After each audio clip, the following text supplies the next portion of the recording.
ওরহমতুল্লাহি ওয়া বারাকাতুহু।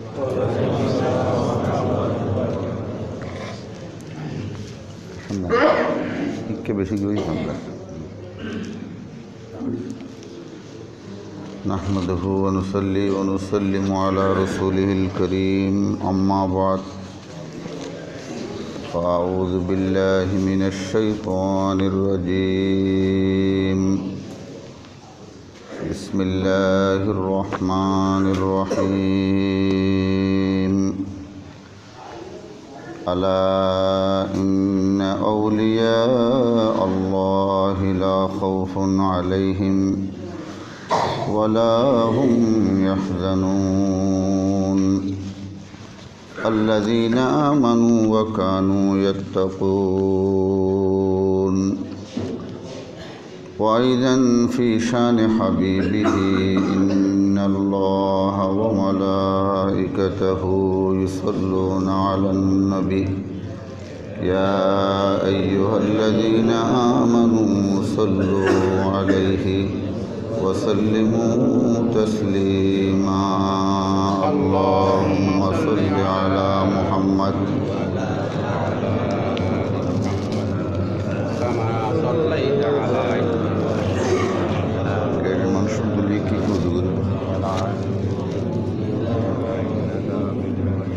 اللهم بارك على محمد وعلى آل محمد كما باركت على إبراهيم وعلى آل إبراهيم إنك حميد مجيد.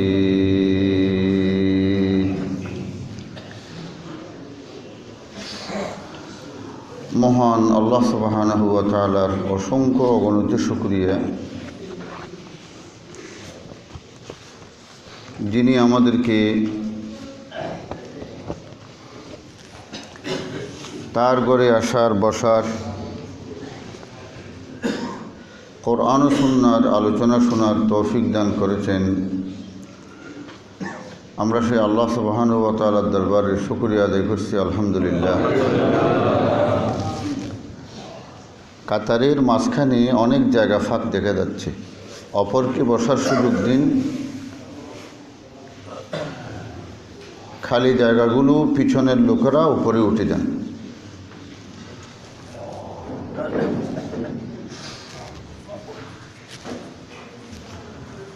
কোরআনুল করিমের সূরা ইউনূসের আমি একটি আয়াত কারীমা আপনাদের সম্মুখে তেলাওয়াত করেছি।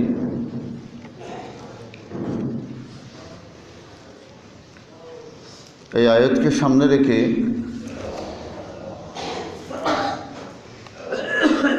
আমি একজন পৃথিবীর সর্বশ্রেষ্ঠ ওলি কোরআন সুন্নাহর দৃষ্টিতে তার কিছু জীবনী বর্ণনা করব। আল্লাহ যেন তার জীবন থেকে আমাদেরকে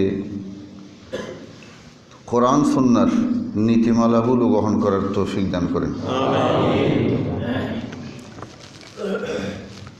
এই মাহে রবিউল সানি আসার পর থেকে রবিউল আউয়ালের চাইতে বেশি গিয়ারবি শরীফ হযরত আব্দুল কাদের জিলানী রহমতুল্লাহি আলাইহির জীবন চর্চা, তার পরিচয়, তার ঘটনাবলী আমাদের দেশের আলেম উলামারা এমন ব্যাপক হারে বর্ণনা করছেন,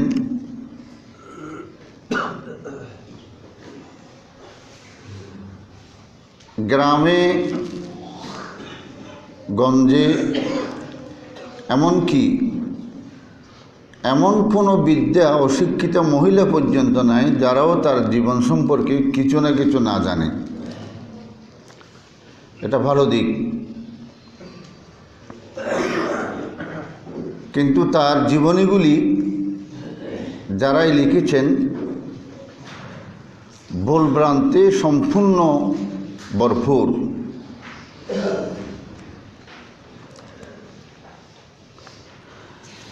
এই জন্য আমি আপনাদেরকে এমন একজন আল্লাহর ওলির ইতিহাস বর্ণনা করব, যিনি মাহে রবিউল সানির 28 তারিখে দুনিয়া থেকে বিদায় নিয়েছেন, যার নাম হচ্ছে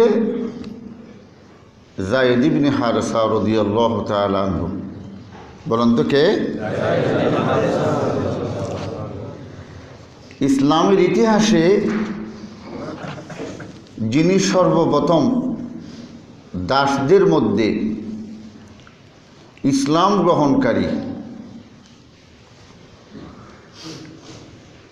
ইসলামের প্রথম যুগে প্রথম সময়ে প্রথম কাতারে যিনি দাঁড়ায়ে বাল্যকালে আল্লাহ রসুলকে বিশ্বাস করে আল্লাহর উপর ঈমান এনেছেন, যায়েদ ইবনে হারেসা রাদিয়াল্লাহু তাআলা আনহু। কোরআনুল কারীমে আল্লাহ পাক ইরশাদ করেছেন, আলা ইন্না আউলিয়া আল্লাহ। আলা মানে খবরদার, হরফে তমবিহ। আল্লাহ বলে, বান্দা জেনে রাখো, এই ব্যাপারে গাফেল হইও না, সতর্কতা অবলম্বন করো। ইন্না, আলার পরে যখন ইন্না আসে, তাকিদের উপর তাকিদ। আল্লাহ বলে, জেনে রাখো নিশ্চয় আউলিয়া আল্লাহ, যারা আল্লাহর বন্ধু, লা খাউফুন, না তাদের কোনো ভয়,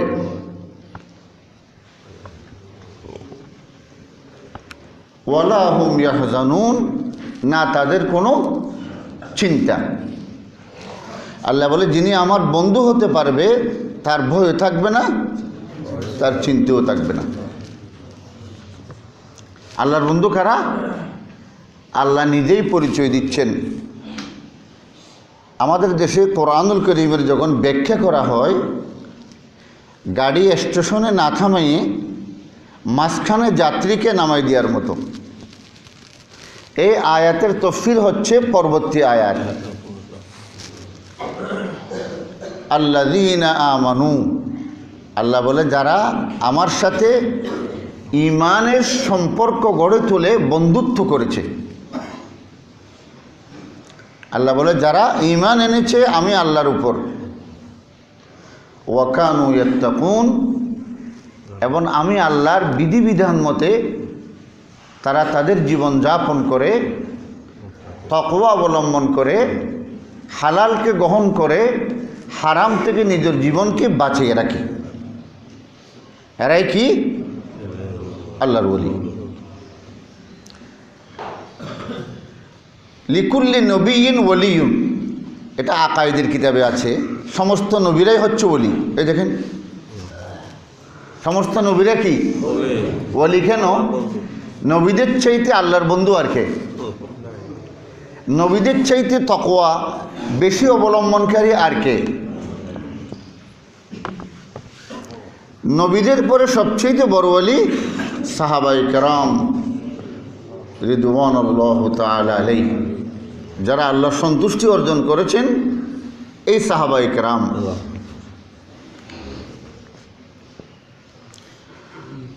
যায়েদ ইবনে হারেসা রাদিয়াল্লাহু তাআলা আনহু, তার উপাধি হচ্ছে হিব্বু রাসূলিল্লাহ। তিনি রসুলের ভালোবাসা, আল্লাহ রসুলের প্রীতিভাজন, নবীর ভালোবাসা তার হৃদয়ের মধ্যে গভীরভাবে গেঁথে নিয়েছিলেন। নাম হচ্ছে যায়েদ, পিতার নাম হচ্ছে হারেস, মায়ের নাম হচ্ছে সুদা। তার গ্রামের বাড়ি হচ্ছে নজদ। এটা হচ্ছে রিয়াদের মধ্যে, রিয়াদ শহরের পাশে একটি জায়গার নাম, সৌদি রাজধানীর। তার নানার বাড়ি ছিল মক্কা নগরীতে। তার বয়স ছিল 6 বছর। তার মায়ের সাথে তিনি আসছিলেন নানার বাড়িতে বেড়াতে। তখনকার যুগে মানুষ যখন ভ্রমণ করতেন, 2 মাস 3 মাস পর আশেপাশে প্রতিবেশীদের খবরাখবর নিয়ে কে কোন রোডে কোথায় যাবে সবাই একত্রিত হয়ে রওনা দিতেন। রাত্রিকালীন শিবির থেকে তাঁবু থেকে অবস্থান করতেন। এই রিয়াদ থেকে রওনা দিয়ে মক্কা নগরীতে আসতে লাগতো 18 দিন।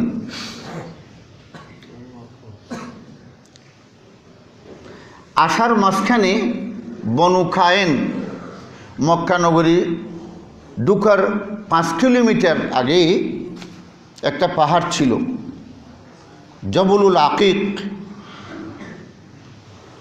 এই পাহাড়ের আশেপাশে একটি বংশ বসবাস করত, বনু কায়েন।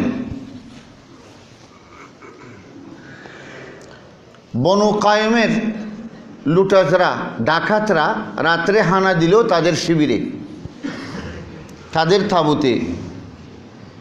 টাকা পয়সা, নারীদের নির্যাতন, ছোট ছোট বাচ্চাদেরকে অপহরণ করে নিয়ে গেল।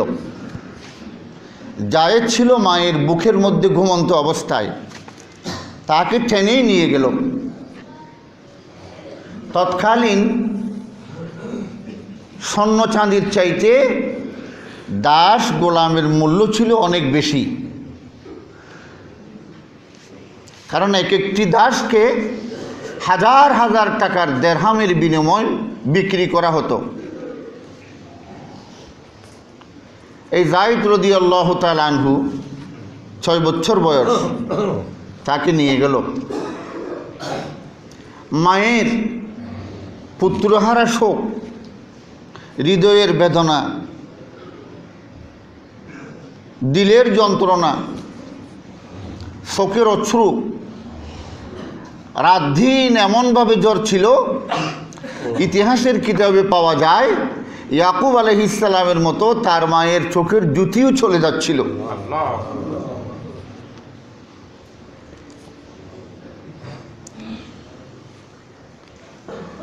এই ডাকাতরা নিয়ে তাকে বিক্রি করলেন। যিনি তাকে কিনে নিলেন সেই কিনে নিয়ে এক মেলায় তাকে বিক্রি করার জন্য গেল। মক্কা নগরীর পাশেই ছিল তায়েফ, 60 কিলোমিটার দূরবর্তী স্থানে। এই তায়েফ শহরের একটি মেলা হতো প্রতি বছর, বড় মেলা, ওয়াকাজ মেলা। বলুন তো কি? ওয়াকাজ মেলা। মক্কা নগরী এবং আশেপাশের বড় বড় ধনীরা সেই মেলায় অংশগ্রহণ করতেন। মেলার স্টলগুলির মধ্যে সবচেয়ে বেশি ছিল কবিতার আসর। আরব কাব্যরা বিভিন্ন বিষয়ের উপর কবিতা লিখে লিখে এগুলি বিক্রি করতেন।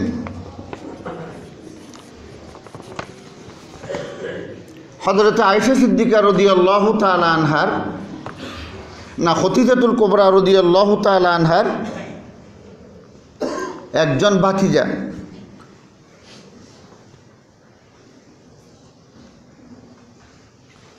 তিনি মেলায় গেলেন।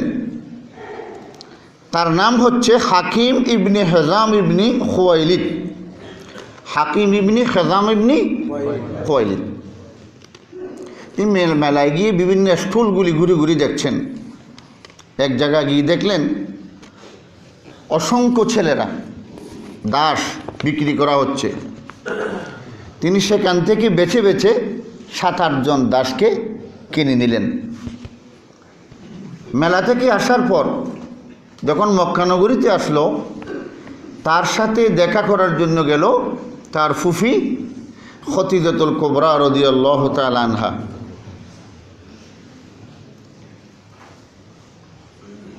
ফুফি, আমি মেলা থেকে কতগুলি দাস কিনে এনেছি, আপনার যেটাই পছন্দ হয় আমি আপনাকে সেখান থেকে সেটাই উপহার দেব, আপনি দেখেন কোনটাই ভালো লাগে। খদিজা রাদিয়াল্লাহু তাআলা আনহা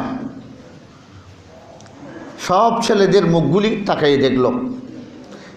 একটি ছেলের চেহারা তার দৃষ্টি আকর্ষণ করল। এই ছেলের চেহারায় ভদ্রতা বিরাজমান, দেখা যাচ্ছে বিচক্ষণ। তার চেহারা দেখেই খাদিজা রাদিয়াল্লাহু তাআলা আনহার মন জয় হয়ে গেল। হয়তো আমি এই ছেলেকে নেব। তার নাম ছিল যায়েদ। তিনি মনে মনে ভাবছিলেন তখন সময়ে আল্লাহ রসুলের সাথে তার বিবাহ বন্ধন হবে। ওই সময় কথা চলাচলি হচ্ছে। খাদিজা মনে মনে অনেক দিন থেকে হৃদয়ের মধ্যে আকাঙ্ক্ষা করেছিল আল্লাহ রসুলকে কি হাদিয়া দেওয়া যায়। আমি আল্লাহ নবীকে বিবাহের পর কি হাদিয়া দেব। তার হৃদয়ে আসলো এই সন্তানকে আমি তাকে হাদিয়া দেব। হাদিয়া রাসূলুল্লাহ ইন্নী মুসাইয়িবাতুন, আরবিতে মুসাইয়িব বলা হয় যে হরিণ, যে গাভী বাচ্চা দেয়। খাদিজা এই কথাই বোঝাচ্ছেন আল্লাহ রসুলকে, আমার সাথে একটি ছেলে আছে। আল্লাহ রসুল তাকে সন্তান হিসেবে গ্রহণ করে নিল এবং আল্লাহ রসুলের খেদমতে তাকে সুপর্দ করল। এই সুভাগ্যবান কৃতদাস মুহাম্মদ ইবনে আবদুল্লাহর তত্ত্বাবধানে প্রতিপালিত হতে লাগলেন। তার মহান সাহচর্য লাভ করে চরিত্র, আখলাক, তাওয়াজু, আল্লাহর নবীর কাছ থেকে শিক্ষা গ্রহণ, কোরআন তিলাওয়াত, নবীকে হুবহু অনুকরণ অল্প দিনেই তিনি আয়ত্ত করে ফেলেছিলেন।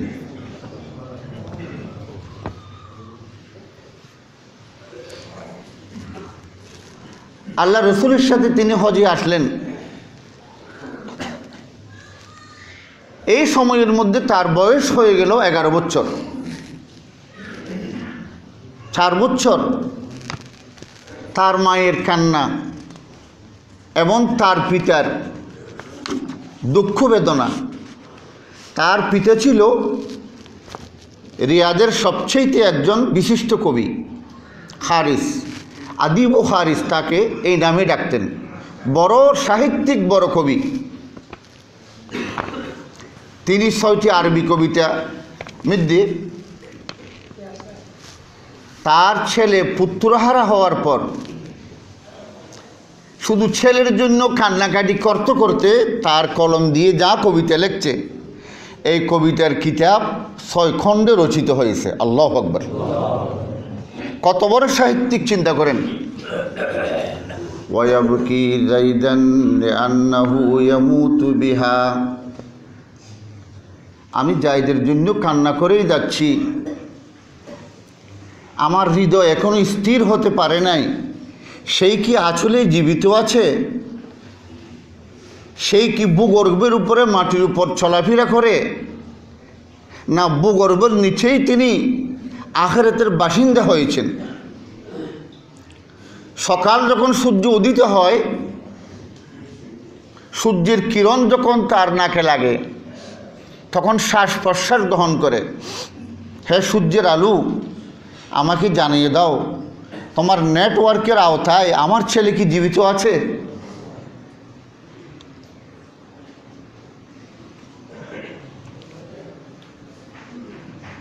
আমি জানি না আমার সন্তান কি বেঁচে আছে না মরে গেছে, কিন্তু আমি লড়েই যাব। আমার বাহন ঘোড়াও নয়, আমার বাহন হরিণও নয়।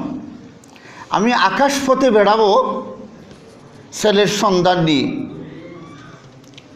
যে কোনো লোকের সাথে যখন তার সাক্ষাৎ হয়, লোকটি এমন পাগল হয়ে গিয়েছিল, দেখার সাথে সাথে আমার যায়েদ কি তুমি কোথায় আছে খবর পেয়েছ? শুধু এই কথাই বলে যাচ্ছিলেন। আল্লাহ রসুলের সাথে হজ করার জন্য তিনি মক্কাতে আসলেন। আল্লাহ নবীর সাথে তওয়াফ করতেছিলেন। তখন আল্লাহ রসুলের থলে ছিল তার খাঁদের উপর, পিছনে পিছনে। হঠাৎ করে তওয়াফের মাঝখানে তার এলাকাবাসীর কয়েকজন ভদ্রলোকের সাথে তার দেখা হয়ে গেল। তারা তাকে দেখে কথা বলার জন্য তার পিছনে দৌড়াচ্ছে। জায়েদ আঙ্গুল দিয়ে ইশারা করে বললেন, না, এ কথা বুঝালেন তাওয়াফ শেষ হোক। তাওয়াফ শেষ করার পরে তাদের সাথে কলা কৌশল করলেন। জায়েদ, তোমার মাথা পিতার অবস্থা তো শেষ প্রান্তে, তুমি কি জানো তোমার মাথা পিতার কি অবস্থা?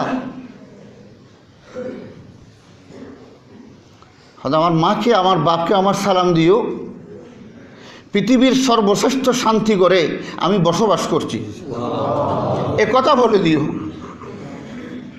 এরা হজ থেকে যাওয়ার পরেই তার মাতা পিতাকে তার জীবিত থাকা এবং মক্কা নগরীতে ভালোভাবে আছে এ কথা জানিয়ে দিলেন।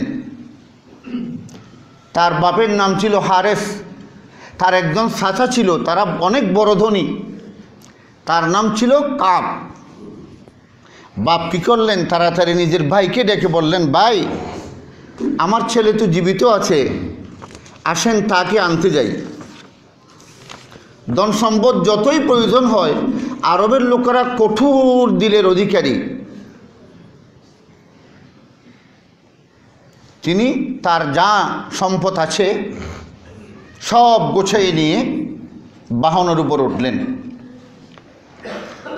আস্তে আস্তে আস্তে আস্তে চলে আসলেন মক্কা নগরীতে। মক্কা নগরীতে এসেই তারা পৌঁছে গেলেন আবদুল্লাহর বেটা মুহাম্মদুর রাসূলুল্লাহ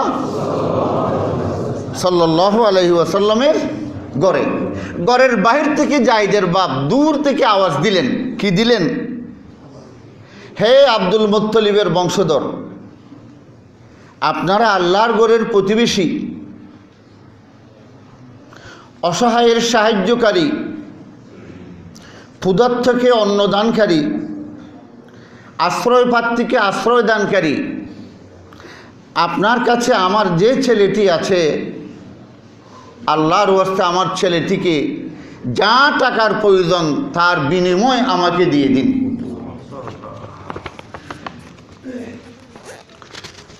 আল্লাহ রাসূল সাল্লাল্লাহু আলাইহি ওয়াসাল্লাম বললেন, কোন ছেলের কথাই বলছো?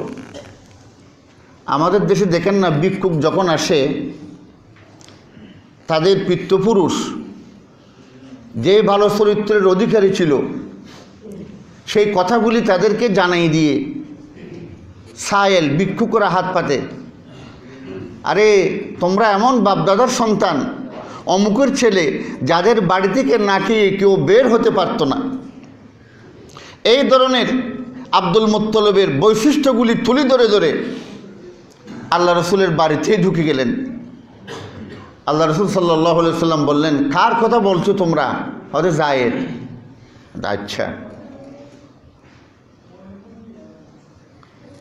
হয়তো শোনো, আমি তোমাদেরকে একটা কথা বলি। হয়তো বলেন, তোমরা যে প্রস্তাব আমাকে দিয়েছ তার চাইতে উত্তম প্রস্তাব আমি তোমাদেরকে দিচ্ছি। আমি জায়েদকে এখনই ডাকবো, সে আল্লাহ রসুলের বেডরুমের ভিতরের বাইরে, এখনও তিনি জানেন না তার আব্বা তার চাচা এসেছেন। অর্থাৎ সেই যদি তোমাদের সাথে যেতে চায়, আমি তার ইচ্ছের উপর তাকে ছেড়ে দেব এবং এই দাসকে আজাদ করার জন্য কোনো বিনিময় লাগবে না। আর যদি সে আমার কাছে থাকতে চায়, আমার কিছু করার নাই, আমার হৃদয় তার জন্য উন্মুক্ত খোলা থাকবে। আল্লাহ রসুল এই কথা বলার পর ডাক দিলেন, জায়েদ। আল্লাহ আল্লাহ আল্লাহ আল্লাহ আল্লাহ। জায়েদ আসলেন। এরা কারা? হযরত ইয়া রাসূলুল্লাহ, উনি আমার আব্বা, উনি আমার চাচা। আল্লাহ রাসূল সাল্লাল্লাহু আলাইহি ওয়াসাল্লাম বললেন, শোনো জায়েদ, পিতাহারা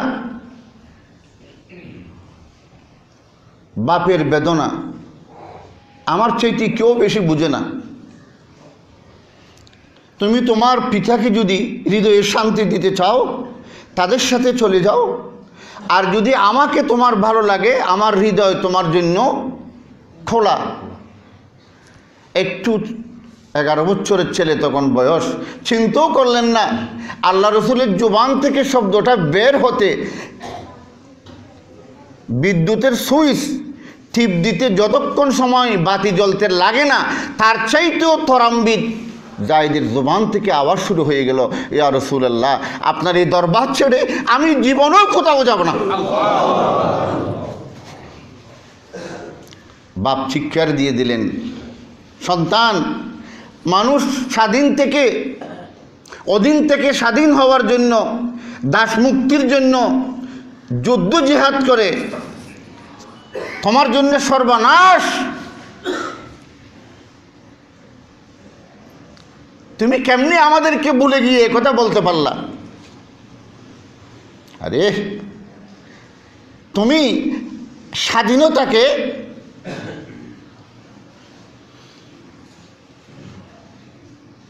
কেন পায়ের তলে দিয়েছ? অধীনতাকে গ্রহণ করে গোলামিকে।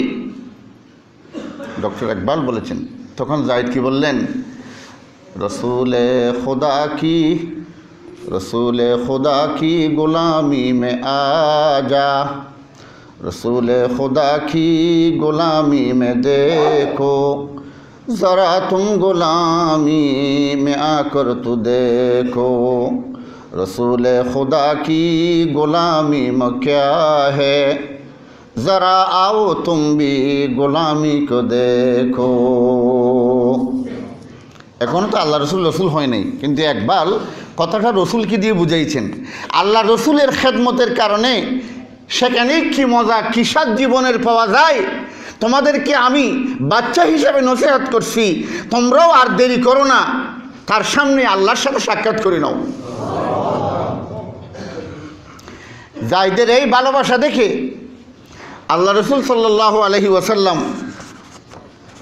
নিজেকে রাখতে পারলেন না। আল্লাহ রসুল জায়েদকে হাতে ধরে নিজের বাড়ি থেকে বের হয়ে মক্কা শরীফের আল্লাহর ঘরের দরজার সামনে গেল। আল্লাহর ঘরের দরজার সামনে গিয়ে দাঁড়ালেন। বুখারীর হাদিস, ইয়া মান হাযরা কুরাইশ, হে কুরাইশের সর্দার, যত নেতা, যত প্রবীণ লোক আছো, তোমরা আমার কথাটা শোনো, সবাই এ কথা শুনে রাখো। ইশহাদু আন্না যাইদান ইবনি আরিসুহু ওয়া ইয়ারিসুনি, তোমরা সাক্ষী থাকো, আজ থেকে জায়েদ আমার সন্তান। আজ থেকে জায়েদ কি আমার সন্তান। আরিসুহু ওয়া ইউরিসুনি, সে হবে আমার এবং আমি হব তার উত্তরাধিকারী। আল্লাহু আকবার। তার মাতা, তার পিতা, তার চাচাই অবস্থা দেখেই তোয়াফের মাঠের সামনেই আল্লাহ রসুলের সাথে আল্লাহর সাথে সম্পর্ক করে দিল। লা ইলাহা ইল্লাল্লাহু মুহাম্মাদুর রাসূলুল্লাহ ওয়া রাহজান মুসাফির কা নেগাবা ছড়াওয়া হু গিয়া আলম কা সুলতান। এক সেকেন্ডের মধ্যে জীবন কি পরিবর্তন হয়ে গেল। একজন গোলাম বিশ্ব নবীর সন্তান পরিণত হয়ে গেল। আল্লাহ আল্লাহ আল্লাহ আল্লাহ আল্লাহ রসুলকে তিনি এত ভালোবাসতেন।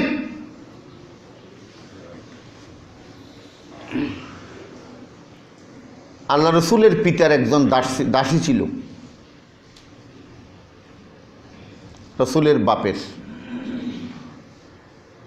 তার মৃত্যুর পরেও এই দাসীটি অবস্থান করছিল, কুলসুম। খুব ভালো মেয়ে। ইসলামের ইতিহাসে তিনটা মানুষ খুব ভালো পুরুষদের মধ্যে, লোকমান হাকিম, বেলাল হাফসি, মাহাজা। মাহাজা আপনারা চিনবেন না, এটা হযরত ওমর রাদিয়াল্লাহু তাআলা আনহুর একজন কৃতদাস। সেই কোনো কারণে আল্লাহর হুকুম মুখস্থ কোরআন তেলাওয়াত করতে পারতেন না। আল্লাহ রসুল শুধু তাকে ইজাজত দিয়েছিলেন, সালাতের মধ্যে তুমি দেখি দেখি কোরআন তেলাওয়াত ফরজ নামাজও করতে পারবা। ইসলাম এত সহজ। আর মহিলাদের মধ্যে সবচেয়ে ইসলাম গ্রহণকারী মহিলাদের মধ্যে কালো কুলসুম, তার বিয়ে শাদী হচ্ছে না।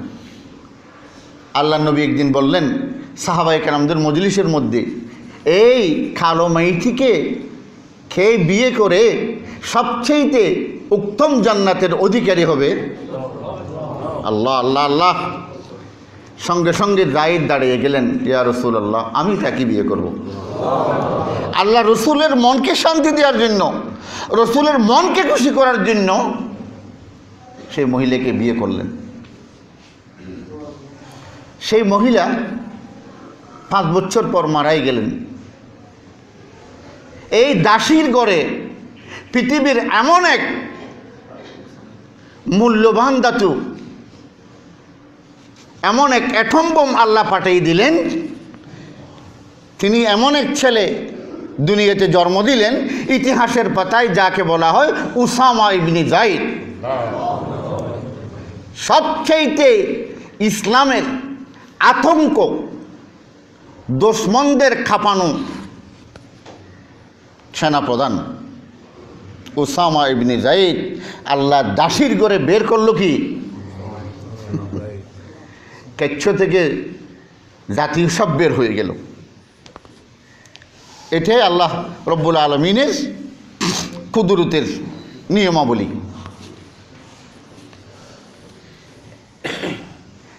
আল্লাহ রাসূল সাল্লাল্লাহু আলাইহি ওয়াসাল্লাম তার বিবি মারা যাওয়ার পর তার নিজের ফুফাতো বোন জয়নাবকে তার সাথে বিয়ে দিলেন। কার সাথে? জায়েদের সাথে। আপনারা মনে রাখবেন, জায়েদ জমিদারের ছেলে হলেও, বড় সাহিত্যিকের ঘরে জন্ম নিলেও, সেই আরব ভূমিতে প্রবেশ করেছে গোলাম হিসেবে। এই কারণেই তাকে গোলাম বলা হচ্ছে। আরবদের একটা কথা ছিল যে সন্তানকে লালন পালন করত, নিজের সন্তান না হলেও সন্তানের মতো তাকে সম্পত্তির মালিক, মিরাসের উত্তরাধিকারী সব কিছুই করত। কিন্তু আল্লাহ ইচ্ছে করলেন জায়েদের মাধ্যমে আরব জাহিলিয়াতের একটি বিরাট প্রথাকে আল্লাহ ভেঙে দিয়ে নতুন ইতিহাস আল্লাহ গঠন করবেন। আল্লাহ রসুল যখন তাকে সন্তান বললেন, এদিন থেকে যায়েদ ইবনে হারেসা কি হয়ে গেল? যায়েদ ইবনে মুহাম্মদুর রাসূলুল্লাহ সাল্লাল্লাহু আলাইহি ওয়াসাল্লাম। সবাই যায়েদকে তার পিছনে যায়েদ ইবনে মুহাম্মদ, আল্লাহু আকবার, এইভাবে ডাকত। 1 বছর, 2 বছর, 3 বছর, 4 বছর, 5 বছর ডাকলেন। আল্লাহ একদিন এই আইনকে অড্র করে দিলেন। কি বললেন? কোরআন শরীফে সূরা আহজাব আপনারা শুরু থেকে পড়লেই এই 2 পৃষ্ঠা শুধু যায়েদের কথা। বিসমিল্লাহির রহমানির রহিম। উদউহুম লিআবাইহিম হুয়া আকসাতু ইনদাল্লাহ। আল্লাহ পাক রব্বুল আলামিন বলেন, উদু, তোমরা ডাকো পিতৃ নাম নিয়ে, তোমরা তোমাদের জন্মদাতা পিতার নাম নিয়ে তোমাদেরকে সমাজের মধ্যে প্রতিষ্ঠা করো, পরিচয় দাও। উদু লিআবাইহিম হুয়া আকসাতু ইনদাল্লাহ। ডাকো তোমরা তাদেরকে, তাদের পিতৃ পরিচয় হুয়া আকসাতু ইনদাল্লাহ, আল্লাহর কাছে এটাই হচ্ছে সবচেয়ে ন্যায়সঙ্গত, এটাই হচ্ছে সবচেয়ে ন্যায়সঙ্গত। এখন তো অনেকেই আছে নিজের বাপকে বাপ না ডাকি, ল্যান্ডা ফকিরকে হাজার বার বাপ ডাকছি। আরে বাবা, রাত দিন বাবা যান। নিজের বাপকে ভালোবেসে একবারও মুখ থেকে আব্বু বলে নাই।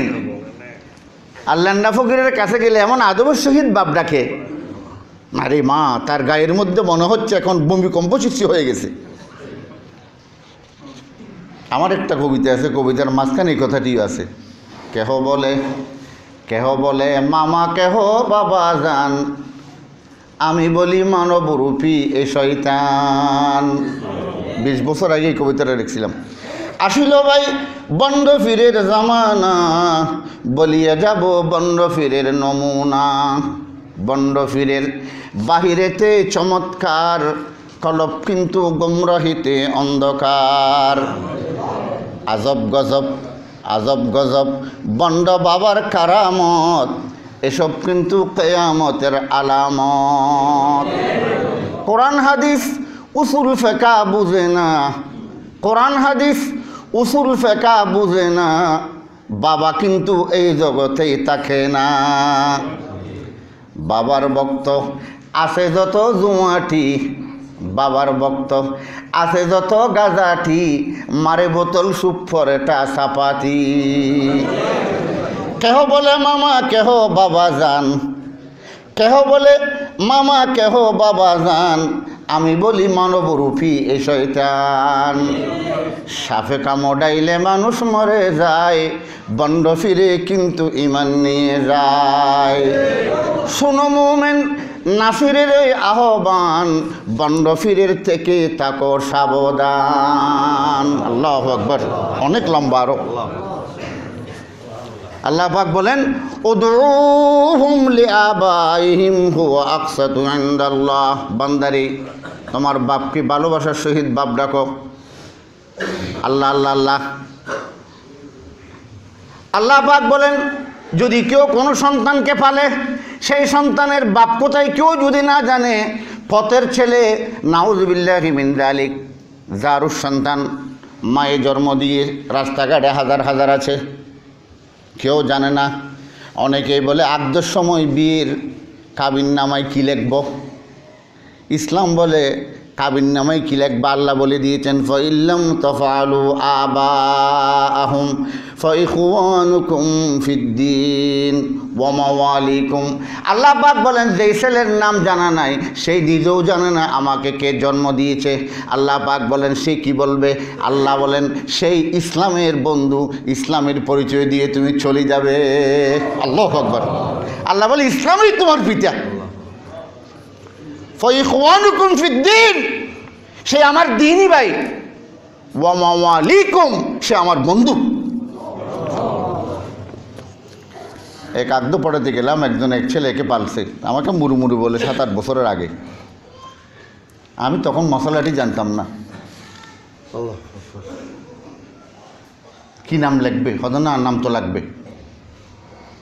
তখন বড় বড় 4-5 জন মুফতির কাছে আমি জেনে নিলাম। আল্লাহ, আজকেই জানতেছি। আমাকে এখানে আমার ওস্তাদেরও আছে, কেউ বলছে না একটা নাম দিতেই হবে, এটা ফতোয়ার কিতাবে আছে। আরে মুফতি সাহেব, ফতোয়া স্বামী, ফতোয়া আলমগিরি দেখতে হবে না। একটা কিতাব ভালো করে দেখলে, এক কিতাবের মধ্যে কোটি কোটি হাজার কিতাব আছে। এক কিতাবকে বাদ দেওয়ার কারণে অজ্ঞতা সমাজে এইভাবে ছড়িয়ে পড়েছে। কোরআন সূরা আয়াত আল্লাহ পাক বলেন উদউহুম লিআবাইহিম হুয়া আকসাতু ইনদাল্লাহ ফাইল্লাম তা'লামু। আল্লাহ পাক বলেন তোমরা যদি তাদের পিতার নাম না জানো, পিতার নাম তোমাদের জানা না থাকে, আবাহুম, বাপের নাম যদি না জানো, ফাইখওয়ানুকুম ফিদ্দীন, আল্লাহ বলে তোমরা তাদের দ্বীনি ভাই। ওয়া মাওয়ালিকুম, অথবা বন্ধু। কাবিন নামায় লিখে দাও দ্বীনি ভাই, দ্বীনি বন্ধু। দ্বীনি ভাই কি? আব্দুল্লাহ, বাস এই কথা বলবে। আল্লাহর বান্দা কি লিখবে? আব্দুল্লাহ, আল্লাহর বান্দা।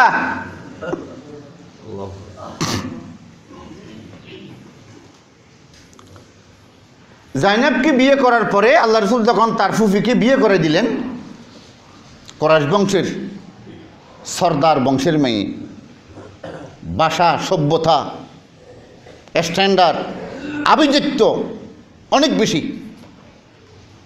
কোনো কারণে হাজার হাজার বছরের রোগ মানুষের কাছে এমনি সদা যায় না। তো দেখেন না, আমি একজন আলেম, আমি নিজেও স্বীকার করতেছি, কোরআন হাদিস বোঝার পরও ছেলে সন্তান গরম হলে হঠাৎ করে গালি দিয়ে দিই, এটা রক্তের ভিতর আছে। চরিত্র সংশোধন হতে অনেক সময়ের প্রয়োজন। তার সাথে বনাবনি হচ্ছে না, বারবার আল্লাহ রসুলকে বলা হচ্ছে। একদিন জায়েদ বললেন, হ্যাঁ আল্লাহ রসুল, আব্বু আমি তাকে ছেড়ে দেব মদিনাতে, মক্কা থেকে হিজরত করার পর। না, তুমি তাকে ছেড়ো না, এই কাজ করিও না। বাস, তারপরেও যখন বারবার বারবার বিরক্ত বোধ করছে, আল্লাহর হুকুম হয়েছে, নবীকে জানিয়ে দিলেন তাকে ছেড়ে দেওয়ার জন্য নির্দেশ দাও।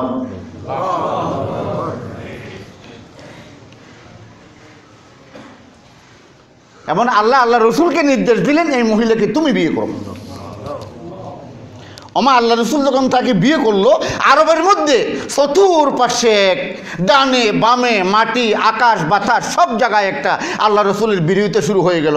এমনকি মুসলিম যারা, তাদের মধ্যেও আমার নবী এটা কেমন নবী, একটু চক্ষু লজ্জাও নাই, একটু হায়াও নাই, তার কাছে কি এত লজ্জাবোধও নাই, নিজের ছেলের বিবিকে বিয়ে করে ফেলবে। কারণ আরবের একটা জাহিলিয়তের আকীদা ছিল, বাপ ডাকা ছেলে মিরাসের উত্তরাধিকারী হবে, নিজের ছেলের মতো আইন তারা বাস্তবায়ন করত। কিন্তু আল্লাহর ইচ্ছে হয়েছে জায়েদকে দিয়ে এই জাহিলি প্রথা আল্লাহ কি ব্যঙ্গে দিবে। আল্লাহ বলেন, নবী আপনি চিন্তা করবেন না, কাজ তো আমি করতেছি, উকিল তো আমি। মা কানা মুহাম্মাদুন আবা আহাদিম মির রিজালিকুম ওয়ালাকিন রাসূলুল্লাহি ওয়া খাতামান নবিয়্যিন।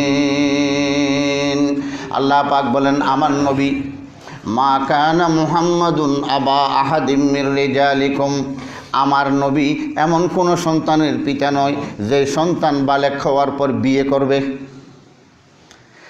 বালেগ হওয়ার পর বিয়ে করবে এমন সন্তানের নবী, এমন সন্তানের পিতা আমার নবী নয়। যেহেতু আল্লাহ কথাই বুঝাচ্ছেন, আমি আমার রসুলকে যা সন্তান দিয়েছি সব নাবালেগ অবস্থায় মারা গেছে। আল্লাহ আল্লাহ আল্লাহ। ওয়ালাকিন রাসূলুল্লাহ, তিনি আমার রসুল, ওয়া খাতামুন নবিয়্যিন, এবং শেষ নবী, ওয়া কানাল্লাহু বিকুল্লি শাইইন আলিমা। তোমরা যা বলতেছ আমি আল্লাহ তার চাইতে বেশি খবরাখবর রাখি, আমি আল্লাহ সব চাইতে বেশি বেশি জানি। আল্লাহ পাক কি বললেন, ফালাম্মা কাযা যাইদুম মিনহা ওয়াতারান যাওয়াজনাকাহা লিকাইলা ইয়াকুনা আলাল মুমিনিন। আল্লাহ পাক বলেন, তারপর যখন যায়েদ তার স্ত্রী জয়নবকে ছেড়ে দিলেন, প্রয়োজন শেষ করলো মানে আল্লাহ পাক যা নির্দেশ দিয়েছেন আল্লাহর কথা অনুযায়ী যখন তালাক দিয়ে দিল, ওয়াজাওয়াজনাহা লিকাইলা ইয়াকুনা আলাল মুমিনিন, আমি তাকে আপনার নিকট সুপর্দ করলাম। আল্লাহ পাক বলেন, আমি জয়নাবকে নবী তোমার নিকট সুপর্দ করলাম। কোরআনুল কারীমের মধ্যে এমন কোনো সাহাবী নাই যার নাম আছে আবু বকর, সর্বপ্রথম সাহাবী, রসুলের পরে নবীদের পরে দুনিয়ার মধ্যে সর্বশ্রেষ্ঠ উত্তম মানুষ, ওমরের মতো উত্তম মানুষ। কোরআনুল কারীমের মধ্যে আল্লাহ পাক রব্বুল আলামিন সাহাবায়ে কেরামদের মধ্যে হযরত যায়েদের এমন বৈশিষ্ট্য, একমাত্র তার নাম কোরআনুল কারীমে আল্লাহ পাক উচ্চারণ করেছেন। তিনি এমন ওলি আল্লাহ যার নাম উচ্চারণ করেছেন। আবু বকরের নাম নাই, ওমরের নাম নাই, হযরত ওসমানের নাম নাই, আলীর নাম নাই, আল্লাহ পাক কোরআনের মধ্যে তার নাম বলে দিয়েছেন। ফালাম্মা কাযা যাইদুম মিনহা ওয়াতারান যাওয়াজনাকাহা লিকাইলা ইয়াকুনা আলাল মুমিনিন ফালাম্মা কাযা যাইদুন। আল্লাহু আকবার। আজকে একটা নতুন মশলা শুনেন। ইসলামী আদালতে একমাত্র কওলে সাহাবী হুজ্জত, একজন সাহাবী যদি কোনো একটা কথা বলে এটা দলিল হিসেবে মানা যাবে একজন হযরত যায়েদের কথাকে। সেই একজনের সাক্ষী আর অন্য জন হলে দুজনের সাক্ষী। আল্লাহ আল্লাহ আল্লাহ, কত বড় মর্যাদা, কত বড় সম্মান। আল্লাহর কোরআনে তার শব্দ হিসেবে তার নাম উঠে গিয়েছে। আল্লাহ রে, এই যায়েদ, আল্লাহ রসুল তাকে কত ভালোবাসতেন। হঠাৎ করে ইসলামের ইতিহাস পড়লে আপনারা বুঝতে পারবেন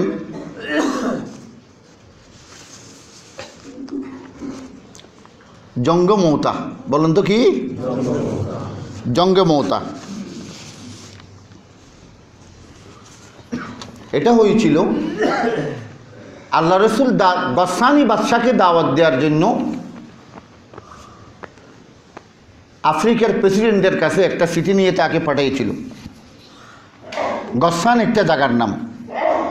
সর্বপ্রথম এই দূতকে সেখানে হত্যা করা হলো। ইসলামে প্রথম যে দূতকে হত্যা করা হলো। আল্লাহ নবী শোনার পর এমন বেদনায় কাতর হয়ে গেলেন, রাখতে পারলেন না।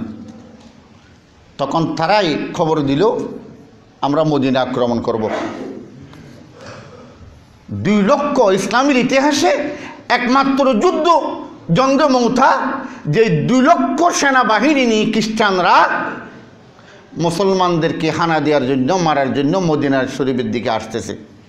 আল্লাহ নবী তরাম্বিত সাহাবায়ে কেরামদেরকে ট্রেনিং দিয়ে মাত্র কয়েকদিনে 3000 সাহাবীর একটি টিম গঠন করলো। কয় হাজার সাহাবী? 3000। দেখছেন নি? খ্রিস্টান কত? 2 লাখ। আর মুসলমান কোথায় কি? আল্লাহ রসুল মসজিদ নববীতে তাদেরকে বিরিয়ে জানালেন, ডান হাতে তলোয়ার, বাম হাতে ইসলামী ঝান্ডা। আল্লাহ রসুল প্রথম সেনাবাহিনীর সেনাপ্রধান নিয়োগ দিলেন হযরত যায়েদ রাদিয়াল্লাহু তাআলা আনহুকে।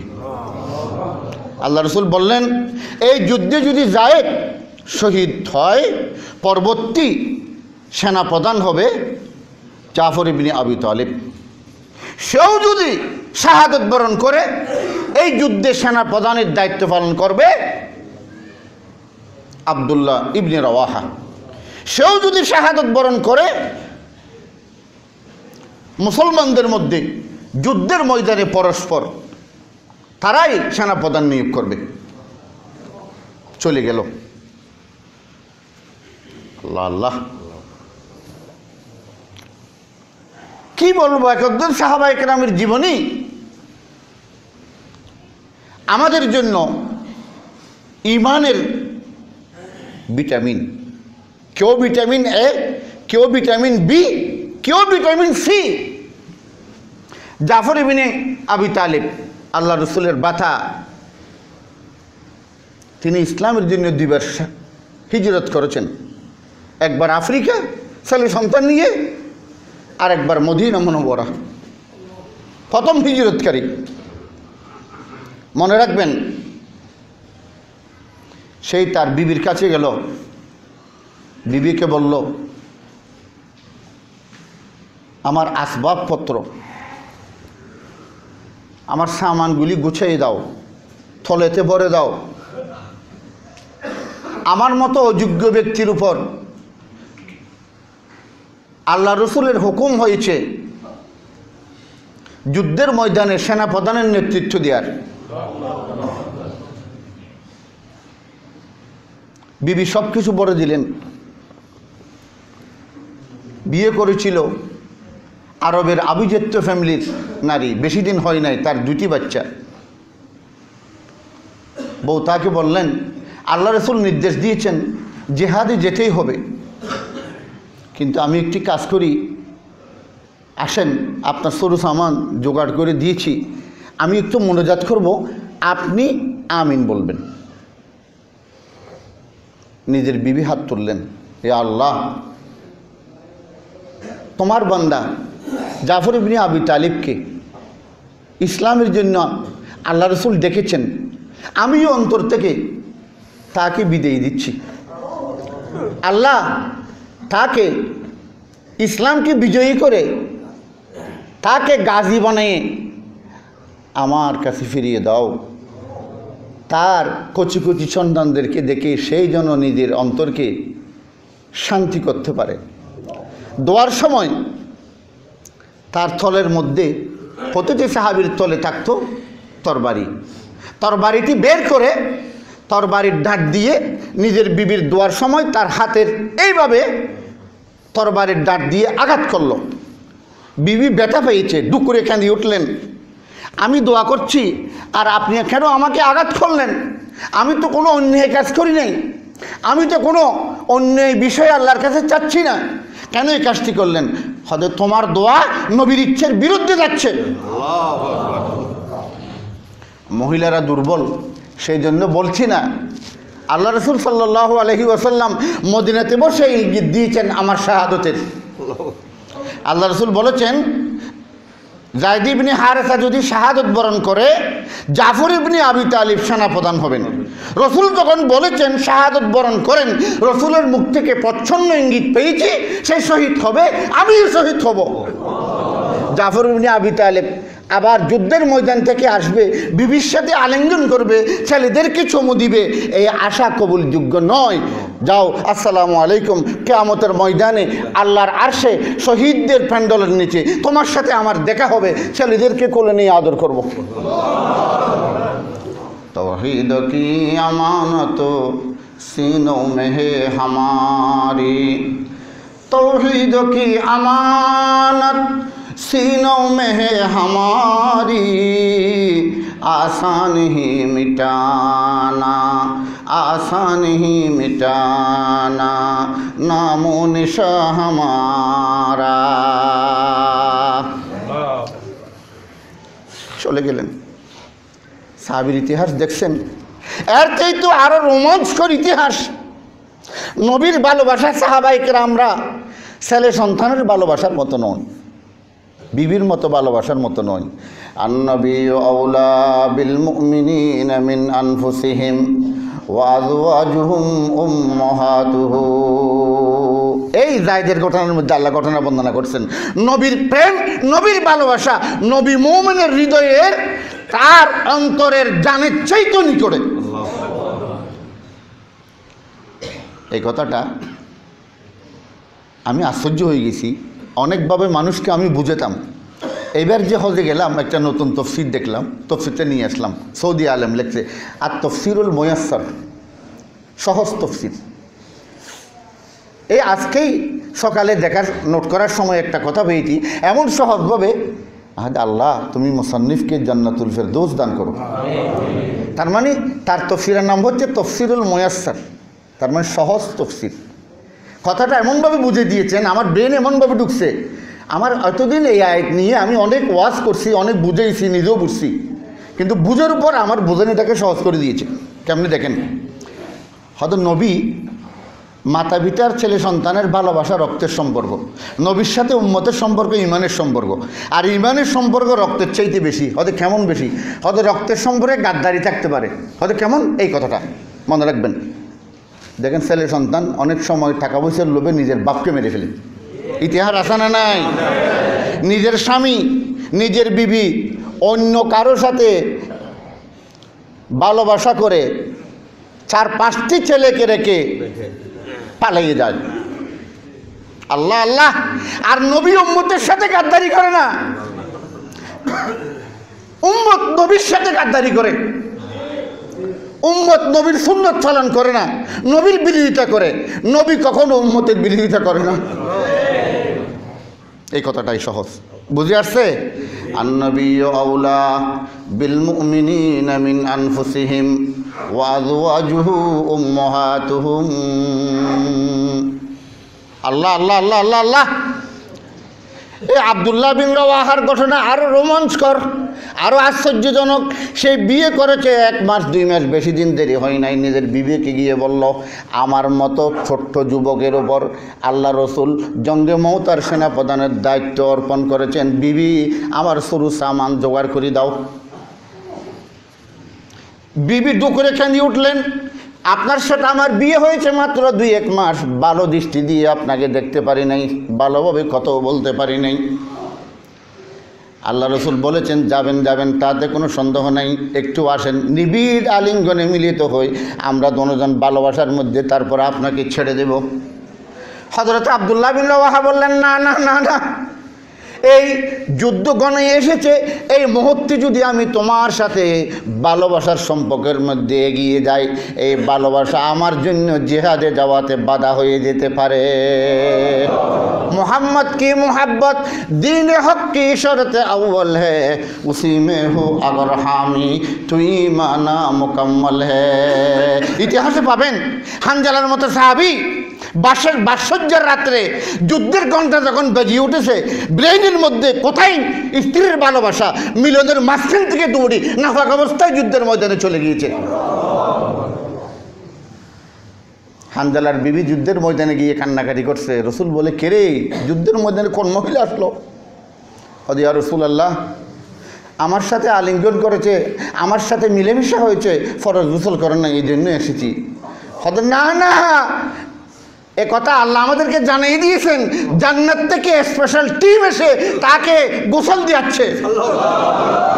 সবার লাশ পাওয়া যাচ্ছে, হানজালার লাশ নেই। अल्लाह जीवित लाश पाठिए दिच्छेन। मोहम्मद की मोहब्बत दीन हक की शर्त अव्वल है, उसी में हो अगर हामी तो ईमाना मुकम्मल है। नबीर भालोबासा যতক্ষণ না পরিপূর্ণ হৃদয়ের মধ্যে অর্জন করতে পারবে না, হয়তো তোমার দিন ততক্ষণ পর্যন্ত দুর্বল। হযরত আব্দুল্লাহ বিন রওয়াহা, যুদ্ধ শুরু হয়ে গেল। যুদ্ধ শুরু হওয়ার পর হযরতে যায়েদ ইবনে হারেসা প্রথম সেনাপতি হাজার হাজার মানুষকে কচুকাটা করলো, হাজার হাজার খ্রিস্টান বাহিনীকে কচুকাটা করলো। ইতিমধ্যে একজন এসে তার বাম হাতের পরিপূর্ণ হাতটি কেটে ফেলল। আল্লাহ আল্লাহ, হযরতে যায়েদ ইবনে হারেসা যখন দেখলেন বাম হাত কেটে গেছে, বাম হাতে ছিল ইসলামী তরবারি, ডান হাতে না, বাম হাতে ছিল জান্ডা, ডান হাতে ছিল তরবারি। তিনি বাম হাত থেকে ডান হাত থেকে তরবারিটি ছুটে মেরে বাম হাতের পতাকাটা ডান হাতে নিয়ে নিলেন। কারণ যুদ্ধের ময়দানে লা ইলাহা ইল্লাল্লাহ মুহাম্মাদুর রাসূলুল্লাহ এই পতাকা রসুল দিয়েছেন, জান যেতে পারে, আমি যায়েদ ইবনে হারেসা দুনিয়া থেকে চলে যেতে পারে, আল্লাহর নবীর দেওয়া জান্ডা উড়ন্ত অবস্থায় থাকবে, মাটিতে দেব না। ডান হাতে নিয়ে নিল। যুদ্ধ চলছে, রক্ত রঞ্জিত অবস্থায় আরেক দুশমন এসে ডান হাত কেটে ফেলল। এই পর্যন্ত আল্লাহর কুদরত, সঙ্গে সঙ্গে তিনি পড়ে গেলেন। এরপরে জান্ডা এসে জাফর ইবনে আবি তালেব নিয়ে নিলেন। তিনি যুদ্ধ করলেন, হাজার হাজার খ্রিস্টান বাহিনীকে কচুকাটা করলেন। এক পর্যায়ে তিনিও শাহাদত বরণ করলেন। জাফর ইবনে আবি তালিবের ঘটনা, তিনি যখন হাত কাটে ফেলল, এই জান্ডা ঠিক হযরতে যায়েদ ইবনে হারেসার মতো ডান হাত থেকে তরবারি ফেলে দিয়ে বাম হাতে জান্ডা ডান হাতে নিল। এই তরবারি ফেলে দিয়ে জান্ডা উড়ন্ত অবস্থায় আছে। এক পর্যায়ে তার এই হাতও কেটে দিল। হাদিসের বুখারী শরীফের রওয়ায়েতে এসেছে, তিনি কাটা বাহু দিয়ে সিনের সাথে জান্ডাকে এইভাবে ধরে রেখেছেন। ইতিবছরে আরেক দুশমন এসে তার গদ্দানা কেটে দিয়ে তিনি পড়ে গেলেন, তার শরীর থেকে গদ্দান বিচ্ছিন্ন হয়ে গেল। তারপরেও বাহু কাটা হাত দিয়ে, এই বাহু দিয়ে সেনার উপর ইসলামী জান্ডাকে উড্ডয়ন অবস্থায় রেখেছে। একটি বছরে দৌড়ে দৌড়ে আব্দুল্লাহ বিন রওয়াহা চলে আসলো, জান্ডা হাতে নিতে চাচ্ছেন, হাত কাটা বাহুর জান্ডা আসতেছে না।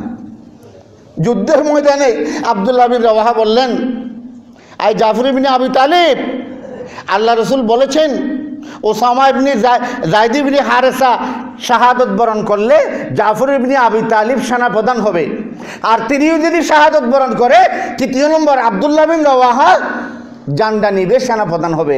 আমি আব্দুল্লাহ বিন রওয়াহা, আমার হাতে জান্ডার অবমাননা হবে না, আপনি আমাকে দিয়ে দিন। আশ্চর্যের বিষয়, দেহ বিচ্ছিন্ন দুই টুকরা সিনার উপর রসুলের জান্ডাকে এইভাবে উড্ডয়ন করে রেখেছেন। হযরতে আব্দুল্লাহ বিন রওয়াহা জান্ডানি তিনিও বাহাদুরের মতো লড়াই শুরু করলেন, হাজার হাজার খ্রিস্টানকে মেরে। তারপরে সাহাবায়ে কেরামরা পরামর্শ করে পরবর্তী সেনাপ্রধান নিয়োগ করলো, এই জঙ্গে মুতা মুসলিম হচ্ছে 3000 আর কাফের ক লক্ষ। কারণ কি? মুসলমানেরা মাথা গণনায় বিশ্বাসী নয়, তারা আল্লাহর কুদরতে বিশ্বাসী। মুসলমান কিয়ামত পর্যন্ত সংখ্যালঘু থাকবে, কিন্তু সংখ্যালঘু হলেও কি হবে? সংখ্যাগুরুর চাইতে সংখ্যালঘুগণ শক্তিশালী হবে। डॉक्टर इकबाल बोलेছেন तो तैरो अबाबिल से हरगिज नहीं कमज़ोर, तो तैरो अबाबिल से हरगिज नहीं कमज़ोर, बेचारोगी पे अपनी नजा शान खुदा देख। अरे मुसलमान, তুমি কি মক্কা নগরী দিয়ে আল্লাহ হস্তি বাহিনীকে ধ্বংস করেছে? তৈরে আবাবিল, তৈর মানে পাখি, আবাবিল মানে যাকে যাকে, আমাদের দেশে বলে আবাবিল ফাঁকি, আসলে আবাবিল ফাঁকি নয়, আরবিতে তয়রান আবাবিল। তয়রান মানে তয়র মানে ফাঁকি, আবাবিল মানে আবাবিল বলা হয় যাকে যাকে, তা আমাদের দেশে নাম দিয়েছে আবাবিল ফাঁকি। ঠিক একই কথাটা একবারে বুঝাচ্ছেন। তো তৈরো আবাবিল সে হরগিজ নেহি কমজোর, তুমি কি এই ছোট্ট ছোট্ট আবাবিল ফাঁকি থেকেও দুর্বল? बेचारोगी पे अपने नजार शान खुदा देख। मुसलमान बांग्लादेश खूब ছোট্ট, একদিকে আজ্ঞা আর একদিকে মজ্ঞা, আর একদিকে কাফের আর একদিকে সাগর। কাফের মানে হিন্দু, হয়তো চারোদিকে চাপ মারলে 10 মিনিটও টিকতে পারবে না। আল্লাহ বলে তুমি বাংলাদেশ ছোট, যুদ্ধের অস্ত্র শস্ত্রও বেশি নেই, একথা মনে করবে না। প্রতিটি মুমিনের হৃদয়ে হচ্ছে আল্লাহর তাওহীদের সেনা ক্যান্টনমেন্ট। একজন মুসলমানের দিল থেকে যদি কালমায়ে লা ইলাহা ইল্লাল্লাহর আওয়াজ যদি ঈমানের স্পিরিট দিয়ে বের হয়, এটা অ্যাটম বোম পরিণত হয়ে যায়।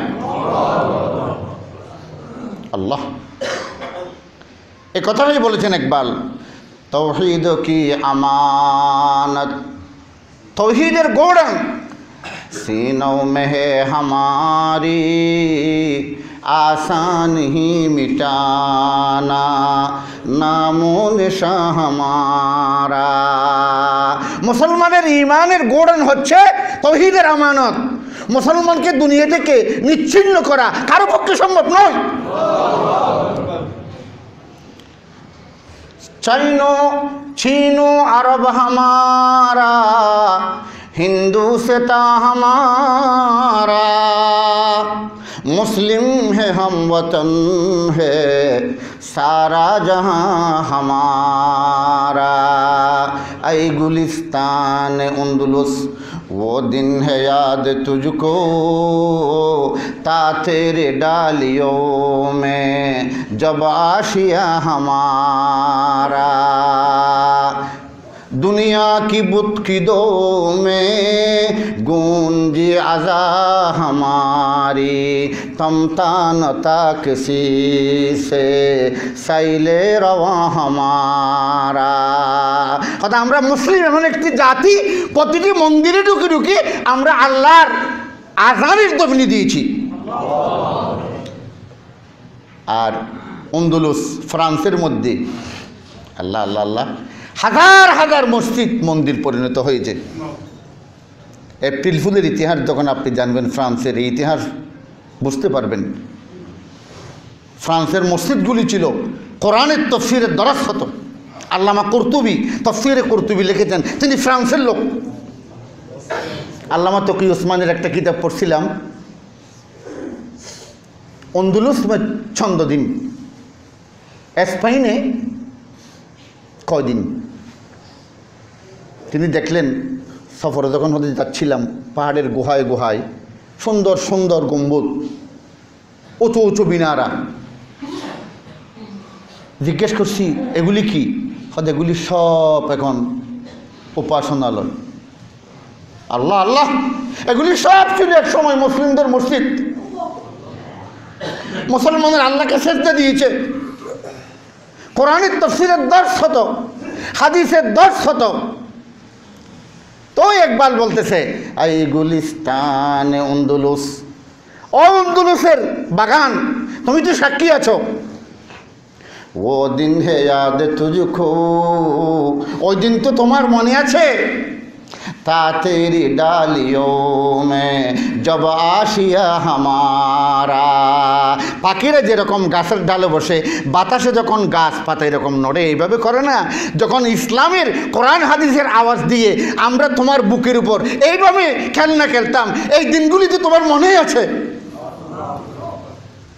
আজকে কোথায়?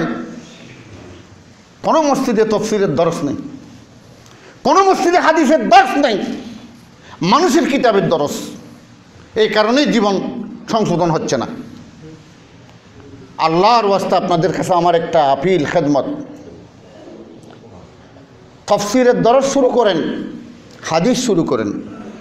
আপনি সৌদিতে যখন যাবেন, এমনকি মালয়েশিয়া, ইন্দোনেশিয়া, এমনকি মুসলিম যত ক্রান্তি আছে, আরব আমিরাতে এক একটি হাদিসের কিতাব, রিয়াদুস সালিহিন, এই সুন্দর সুন্দর তাফসীরগুলি সেখানে দরস হয়। কারণ এক এক মানুষের ধ্যান ধারণা, চিন্তা ভাবনা এক এক রকম।